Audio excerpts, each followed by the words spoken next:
Yun, what's up mga mandirigma? So for this vlog, ito yung baba natin ngayon. Honda City PMS package, heavy PMS package. Palit tayo ng spark plug, palit tayo ng langis ng makina, langis ng transmission. So yan, base sa reklamo ng may-ari, nagkukos siya ng low power engine or umiina yung atak ng makina. So base sa findings natin, nakita natin madumi na yung kanyang intake manifold. So kailangan na nating linisin or ang tinatawag na heavy PMS package. So ayan, so nakita natin din yung sa kanyang PCB valve na barado na, at yung spark plug palitin na rin dahil mahina na yung dumadaloy na kuryente. So nagkukusin ng mga low power. Tapos yung kanyang throttle body na napakarumi na, kailangan din na malinisan. So kitang kita nyo yung kanyang intake manifold, sobrang dumi.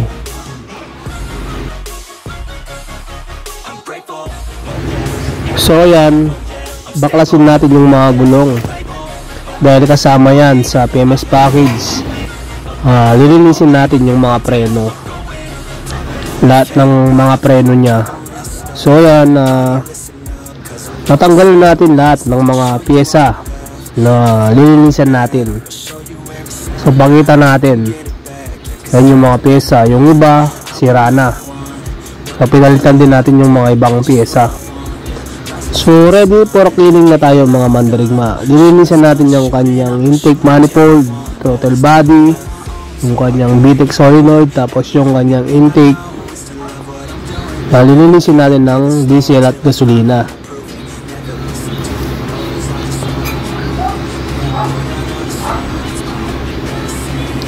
So yan, kung makikita nyo, nalinis na natin yung ibang part at kitang kita naman yung kaibahan. Yan yung sa kabila, yan medyo nalinisan natin. So lilinisin pa natin yan ng maayos. Tapos yan, nalinis na natin ng maayos. So kitang kita nyo naman, malinis na lahat ng kanyang mga butas. So sa tingin natin, goods na yan mga mandirigma, malinis na yan. So sa kabila, malinis na rin.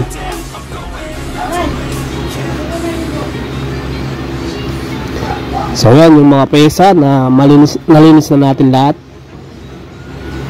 So nagpalit pala tayo ng gasket sa kanyang VTEC solenoid dahil barado na yung kanyang strainer doon. So isa rin yun na dahilan ba't nagkukos ng low power. Tapos yung kanyang PCB valve dahil barado na, bumaluktot na wala siyang nahigot na hangin, kaya palyado rin doon sa part na yon. Tapos mga spark plug, so nalinis na rin natin yung kanyang butas sa cylinder head papuntang intake manifold. So ilalagay na natin yung kanyang intake manifold. So magsasalpak na tayo ng mga pyesa. So yan, inigpitan na natin yung kanyang intake manifold. Igpit lang ng igpit. So yan, nailagay na natin yung kanyang intake manifold. So susunod natin yung kanyang mga spark plug. So sa pagkakabit ng mga spark plug, huwag nyo ibabagsak dahil pwedeng mayupi yung kanyang tip sa dulo. So pwede kayong gumamit ng coil at panghikot para kumapit yung thread ng spark plug. So mas safety yan, gamitan natin ng coil, tapos ikot natin. Mahirap na mapitpitan tayo ng spark plug sa dulo, baka hindi dumalo yung kuryente. So yan, pag nakabit na natin yung mga spark plug, pwede na natin higpitan. Gumamit tayo ng tools. Higpitan natin ng maayos yung mga spark plug.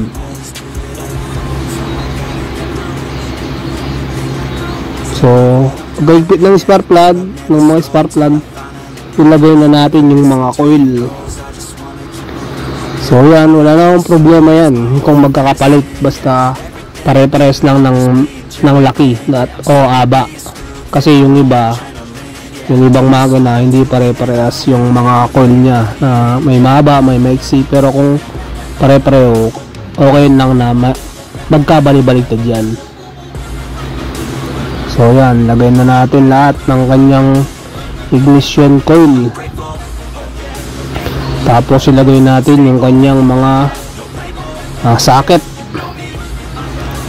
So tapos isusunod na natin ilalagay yung kanyang intake. So ilagay muna natin yung mga rubber gasket. Huwag niyong kakalimutan yan, dahil pwedeng sumingaw yung hangin dyan at magpalya yung makina. Ilagay natin yung pangatlong gasket.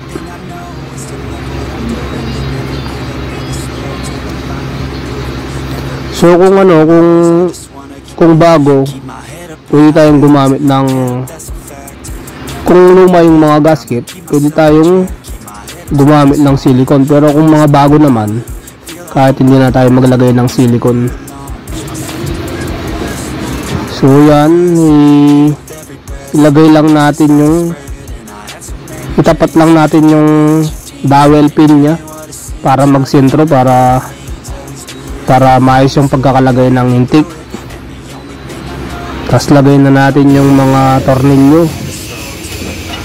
Lagay natin lahat yung mga tornilyo nya.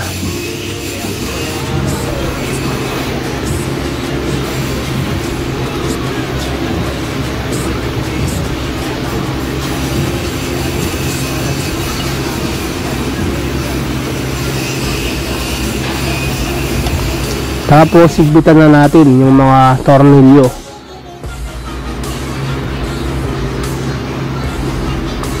So yan, nalagay na natin yung intake. Tapos isusunod natin yung throttle body. Yan, nakitang-kita nyo, napakalinis dahil nilinisan natin ng maayos yan. So ilagay na natin. Huwag nyo rin kakalimutan yung rubber gasket. So ilagay natin yung rubber gasket. Higpitan natin yung tornilyo. Yung mga tornilyo, huwag nyo kakalimutan. Dapat mahigpit lahat ng maayos para walang singaw.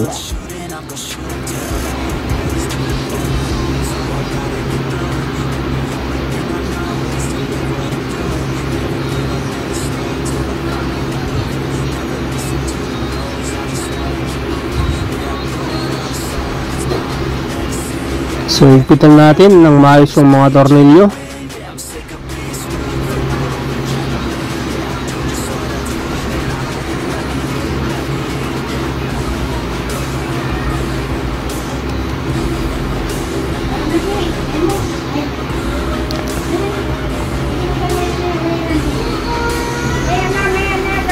Ilagay natin yung socket ng throttle body.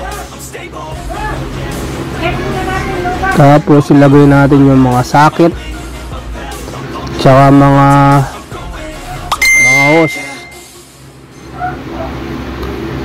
hose ng mga hangin, hose ng mga tubig.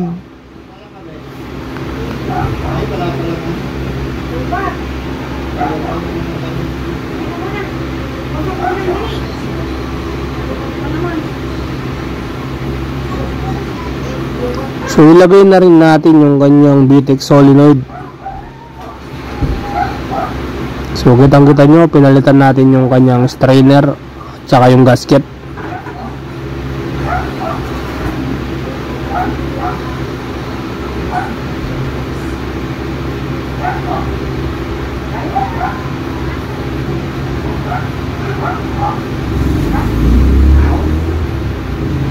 So ayan, tapos na.